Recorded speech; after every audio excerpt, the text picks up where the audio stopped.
Hi, good evening friends.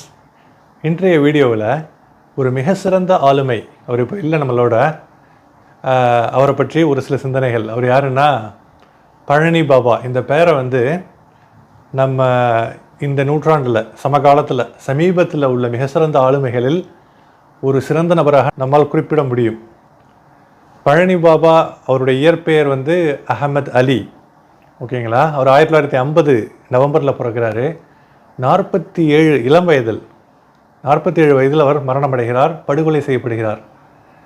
ஆனால் அந்த 47 வருடங்கள் அவர் வாழ்ந்த வாழ்க்கை, அவர் செய்த அந்த செயல்கள், துணிச்சலான பேச்சு, எங்கு போனாலும் தைரியமான அந்த பேச்சு, அந்த எண்ணங்கள், அவர் விதைத்த விதைகள், இந்த விஷயங்கள் தான் அவரை தனித்துவமாக காட்டுச்சுங்க. அவரை இன்னும் மக்களால் நினைவு கூறப்படுகிறது இந்த விஷயங்களால் தான். ஆக்சுவலாக அவர் 1997 அவர் படுகொலை செய்யப்படுறப்போ அவருக்கு வயசு 47 நான் சொல்லியிருந்தேன். அவர் திருமணமே பண்ணிக்கல. ஏன்னா அவர் இந்த ஆணித்தரமான துணிச்சலான எதை எடுத்தாலும் அவருக்கு சரின்னு படுறத சரி, அதை கெட்டதுன்னு மனசாட்சிக்கு பயந்து கெட்டதுன்னு அவர் நினைக்கிறத ஆணித்தரமாக காட்டமாக முகத்தில் அடித்தார் போல் சம்பந்தப்பட்டவர்களை நேரடியாக சந்தித்து பேசும், நேரடியாக குறிப்பிட்டு பேசும் அந்த துணிச்சலான தைரியமான பாங்கு அவருக்கு நிறைய பாப்புலாரிட்டியை, நிறைய ஒரு பிரசித்தத்தை கொடுத்ததோடு மட்டும் இல்லாமல் நிறைய எதிரிகளையும் கொடுத்தது. இத்தகைய ஒரு பொது வாழ்க்கையில் நிறைய பேர் எந்த அளவுக்கு ரொம்ப ஃபேமஸ் ஆகுறாங்களோ அந்த அளவுக்கு அவங்க ரொம்ப எதிரிகளையும் சம்பாதிப்பாங்க. அதனால் அவர் கல்யாணமே பண்ணிக்கல. கல்யாணம் பண்ணி குடும்பம் அப்படின்லாம் ஒன்று இருந்தால் அவர் துணிச்சலாக இந்த மாதிரி பேச முடியாது. குடும்பத்தின் காரணமாக அவருடைய தனிப்பட்ட ஆளுமை பாதிக்கப்படும் அல்லது தன்னால் குடும்பம் பாதிக்கப்படும். இந்த ரெண்டு விஷயங்களையும் கருத்தில் கொண்டு கல்யாணம் பண்ணிக்கலைங்க. அவர் பழனியிலிருந்து 4 கிலோமீட்டர் தொலைவில் உள்ள புது ஆயக்குடி அப்படிங்கிற ஊர் தான் பழனி பாபாவினுடைய ஊர். அவருடைய தகப்பனார் முகமது அலி, தாயார் கதீஜா அம்மையார். இது ரெண்டு பேருக்கும் 1950 பிறக்கிறார். ஆக்சுவலாக இளமை பருவத்திலேயே அவருடைய அந்த பர்சனாலிட்டி ஆரம்பத்திலேயே ஒரு கல்லூரி பருவத்திலேயே அப்படியே பரிமளிக்குது. எதை எடுத்தாலும் வித்தியாசமான கோணத்தில் சிந்திக்கிறது, எதை எடுத்தாலும் நேர்மையாக ஒரு விஷயத்தை அணுகிறது. நேர்மையாக அணுகிறதோடு மட்டும் இல்லாமல் அதை சொல்கிறதுக்கு எந்த தயக்கமும் இல்லை. பொட்டில் அடித்தார் போன்று அந்த விஷயத்தை வெளிப்படையாக பேசுவது, இந்த விஷயங்கள் இவருடைய குணாதிசயமாக இருந்தது. ஆக்சுவலாக இவர் இவருடைய தகப்பனார் குன்னூரை சேர்ந்தவர், நீலகிரி பக்கத்தில் உள்ள நீலகிரி மாவட்டத்தில் உள்ள குன்னூரை சேர்ந்தவர். ஆக்சுவலாக இவர் இளமை பருவத்திலே இவருடைய தாய் தகப்பனார் 2 பேரும் இழக்கிறாரு. அதுக்கப்புறம் அவருடைய தாய் மாமா, ஓகேங்களா, அவர் பேர் அப்துல் ரஹ்மான், அவருடைய பாதுகாப்பின் கீழே கல்லூரி படிப்பை முடிக்கிறார். அப்போவே அவருடைய எக்ஸ்ட்ரா கரிக்குலர் ஆக்டிவிட்டீஸ், அவருடைய பேச்சு திறமை, வன்மை, அவருடைய மேடை பேச்சு, இதற்காக ஒரு தனி பட்டாளமே உருவாகிறது. இதிலும் ஒரு வித்தியாசம், ஒரு ஒரு ஒரு கிளியரான பேச்சு, தன்னுடைய பேச்சால் ஆடியன்ஸை கட்டுப்படுத்துகின்ற மிகப்பெரிய ஒரு பாசிட்டிவ் இன்ஃப்ளூயன்சராக, ஒரு மோட்டிவேஷ்னல் டாக்னு மட்டும் இல்லாமல் சமூகத்தில் புறையோடி போய் கிடைக்கின்ற தீமையான விஷயங்களை எதிர்த்து போராடுகின்ற அவருடைய ஒரு முன்னேற்ற பேச்சு, அது மட்டும் இல்லைங்க, சீர்திருத்த பேச்சு அப்படின்னு சொல்லலாம். சமூக முன்னேற்றத்துக்காக, சீர்திருத்த பணிகளுக்காக அவர் மேற்கொண்ட அந்த முயற்சிகளின் வெளிப்பாடாக அவர் பேசிய ஒவ்வொரு வார்த்தைகளும் ஒவ்வொரு பேச்சும் பட்டி தொட்டிகள் என்றும் எதிரொலித்தது. அவர் இஸ்லாமியர் அப்படிங்கிறதுக்காக இஸ்லாமிய சமுதாயத்தை மட்டும் அவர் முன்னிலைப்படுத்தி அந்த இதை மட்டும் பேசலை. ஆக்சுவலாக ஒரு மார்க்க அறிஞராகவும் திகழ்ந்தார். ஆனால் அதையும் தாண்டி எல்லா மதத்திலும் எல்லா சமயத்தை சார்ந்தவர்களிடமும் தன்னுடைய சமுதாய சீர்திருத்த பணிகளுக்காக எல்லாமே முன்னேறணும், எல்லாமே சீர்திருத்தமாகணும் அப்படின்னு சொல்லிவிட்டு அவர் அற்புதமான ஒரு மனப்பாங்கோடு கடுமையாக உழைத்தார். இஸ்லாமியர்களிடையே ஆக்சுவலாக இஸ்லாம் சமயம் என்ன சொல்கிறது என்றால், வட்டி வாங்கக்கூடாது, வரதட்சணை வாங்கக்கூடாது, பெண் தான் வரதட்சணை மாப்பிள்ளைகிட்டேருந்து கேட்கணும், மாப்பிள்ளை பெண்ணிட்டேருந்து கேட்கக்கூடாதுன்னு சொல்லுது ஆக்சுவலாக. ஆனால் எல்லாமே இஸ்லாம் என்ன சொல்லுதோ அதை பின்பற்றாமல் வட்டியும் வாங்குறாங்க, வரதட்சணையும் வாங்குறாங்க. அதை எதிர்த்து குரல் கொடுத்தார். பட்டி தொட்டி எல்லாம் எங்கெல்லாமோ பேசினார். ஆக்சுவலாக வரதட்சணை கூடாது, வட்டி கூடாது. அது மட்டும் இல்லாமல் இல்லைங்க, ஆக்சுவலாக இறந்தவர்களுடைய அந்த அந்த இது கல்லறை மாதிரி ஒரு இடத்த உண்டாக்கி அது சந்தனக்கூடு அப்படின்னு சொல்லிட்டு அனாச்சாரமாக தேவையில்லாமல் உண்டாக்குகின்ற அந்த நிகழ்ச்சிகளை எல்லாம் காட்டமாக எதிர்த்தார்.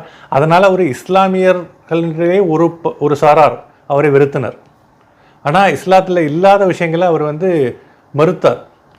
ஓகேங்களா? அது மட்டும் இல்லை, சமுதாயத்தில் எங்கெல்லாமோ இஸ்லாம் ஒன்று மதத்தின் உள்ளார போகாமல் சமுதாயத்தில் பொதுவாக எங்கெல்லாமோ அவர் அந்த ஒரு கீழ்த்தனமான விஷயங்கள் நடக்கிறதோ, தேவையில்லாத விஷயங்கள் நடக்கிறதோ அதெல்லாம் எதிர்த்து அரசியலுக்குள் பிரவேசித்தார்.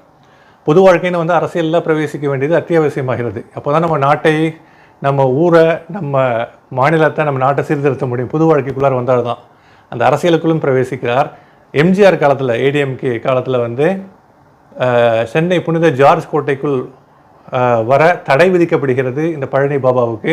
அதனால் மாநிலம் முழுவதும் யார் இந்த பழனி பாபா, சென்னை புனித ஜார்ஜ் கோட்டைக்குள் வரக்கூடாது என்று தடை விதிக்கக்கூடிய அளவிற்கு ஒரு விஷயத்தை செய்கிறாருன்னா அவர் யார் அப்படின்னு சொல்லிட்டு மக்கள் உற்று நோக்க ஆரம்பிக்கிறார்கள். அவரை பற்றி தெரிந்து கொள்ள ஆரம்பிக்கிறார்கள்.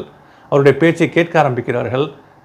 இஸ்லாமிய மார்க்கத்தையும் தாண்டி எல்லா மதத்தவர்களுடைய அன்பையும் மரியாதையையும் ஒரு நல்ல ஒரு கண்ணியத்தையும் பெற்றவர் பழனி பாபா. இங்கே போனாலும் அந்த இப்போ ஒரு ஒருங்கிணைத்து மாநிலம் ஃபுல்லாக ஒரு விஷயத்தை ஒருங்கிணைத்து நல்ல விஷயங்கள் மக்களுடைய மனதிற்குள்ளார புகுத்துவதற்காக அவர் செய்த முயற்சிகள், செயல்கள், மேடை பேச்சுக்கள் ஏராளம். அவருடைய மேடை பேச்சில் அவர் கேட்டோன்னாங்க ஒரு சிங்கம் கர்ஜனை பண்ணுற மாதிரி இருக்கும். அந்த சிங்கம் கர்ஜனை பண்ணுற மாதிரி அந்த மாதிரி பயம் இல்லாமல் ஒரு ஆள் பேசுகிறாருன்னா அந்த மாதிரி பர்சனாலிட்டி இப்போ யாராலையும் பார்க்க முடியாதுங்க. இப்போ எல்லாருமே பயம் இல்லாத பேசுகிற மாதிரி தெரியும், கத்துவாங்க இப்போ. ஆனால் அதில் எந்த பிரயோஜனமான விஷயமும் இருக்காது, அரசியல் நிறைய இருக்கும். ஆனால் பழனி பாபாவினுடைய பேச்சில் கண்டிப்பாக அரசியல் என்றால் ஆக்சுவலாக சமூகத்தினுடைய சீர்திருத்தத்திற்காக இருக்க வேண்டிய உண்மையான அரசியல் இருந்தது ஆக்சுவலாக. ஓகேங்களா? இப்போ உள்ள பொலிட்டிசைசேஷன் அந்த அரசியல் இல்லை. இப்போ அரசியல் டபுள் கோட்ஸ் இல்லைனால வேற கெட்ட அர்த்தம் மாதிரி ஆயிடுச்சு. உண்மையான அரசியல் இருந்தது, சமுதாய சீர்திருத்த பணிகளுடைய நல்ல எண்ணம் இருந்தது, மக்கள் எல்லா விதத்திலும் முன்னேற வேண்டும் என்கின்ற ஒரு உத்வேகமான நல்ல ஒரு பிளான் இருந்தது அவர் மனசில் ஆக்சுவலாக. சரிங்களா? இத்தகைய ஒரு பழனி பாபா 47 வயசில் தான் வரைக்கும் தான் இருந்தார். அதுக்கு மேலே இருந்திருந்தால் என்னென்னமோ சீர்திருத்த பணிகள் எல்லாராலும் அவர் வந்து அறியப்பட்டு எல்லாருடைய ஒரு சப்போர்ட்டும் அவருக்கு கிடச்சிது. ஆக்சுவலாக வந்து 1990 அவருடைய குடும்ப நண்பர் பசவராஜ் தனபால் அப்படிங்கிற தன்னுடைய குடும்ப நண்பரை சந்தித்து விட்டு, பொள்ளாச்சியில் உள்ள குடும்ப நண்பரை சந்தித்து விட்டு வெளியில் வர்றப்போ 6 குண்டர்களால் வெட்டி படுகொலை செய்யப்பட்டார். இந்த மாதிரி துணிச்சலாக பேசுபவர்கள் தான் இந்த மாதிரி எல்லா எதிரிகளையும் சம்பாதித்துக் கொள்கிறார்கள். அந்த எதிரிகள் எல்லாமே தீயவர்களாகத்தான் இருப்பார்கள். தீய சக்தியை நாம் எதிர்க்கும் பொழுது அந்த தீய சக்தியினால் ஏற்படும் நெகட்டிவ் இம்பேக்ட்டுக்கு நம்ம தயாராக தான் இருக்க வேண்டியிருக்கு. அதனால தான் ஒரு கல்யாணமே பண்ணிக்கலன்னு சொல்லிட்டு நான் ஆல்ரெடி சொல்லியிருந்தேன். 1997 மிகப்பெரிய ஆளுமை உலகை விட்டு பிரிந்தது. இப்போ வந்து நம்ம இப்போ சோஷியல் மீடியாவில் பொதுவாக நம்ம பேசுகிறப்போ சமகாலத்தில் கொஞ்சம் நாளைக்கு முந்தி உள்ள சிறந்த ஆளுமைகளை பார்க்குறப்போ பழனி பாபா அப்படின்னு சொன்னால் டக்குன்னு பழனி பாபாவா அப்படின்னு சொல்லிட்டு எல்லாமே கூகுளில் தேட ஆரம்பிப்பாங்க. இன்னமும் அவருடைய அந்த பேச்சினுடைய வன்மை, அந்த ஒரு சிறந்த சாராம்சம், அதனுடைய சிறந்த செய்தி, சமூக அக்கறை, சமுதாய சீர்திருத்தம், சிறந்த அரசியல், மதம் சார்ந்த சகோதரத்துவம், மதத்திற்கு அப்பாற்பட்ட சகோதரத்துவம், மதம் சார்ந்து இல்லாமல் மதத்திற்கு அப்பாற்பட்ட சகோதரத்துவம், இப்படிப்பட்ட விஷயங்களால் மிக சிறந்த ஆளுமையாக அறியப்பட்ட இந்த பழனி பாபா பற்றி ஒரு சில சிந்தனைகளை உங்கள்கிட்ட ஷேர் பண்ணுறதுல மிகவும் மகிழ்ச்சி அடைகிறேன். வீடியோ பிடிச்சிருந்தால் லைக் பண்ணுங்கள், சேனலை சப்ஸ்கிரைப் பண்ணுங்கள். இன்னொரு நல்ல வீடியோவில் நல்ல கண்டென்ட்டில் உங்கள் அனைவரும் சந்திக்கும் வரை விடைபெறுவது சகோதரன் Noorullah. Have a fantastic evening ahead. Peace.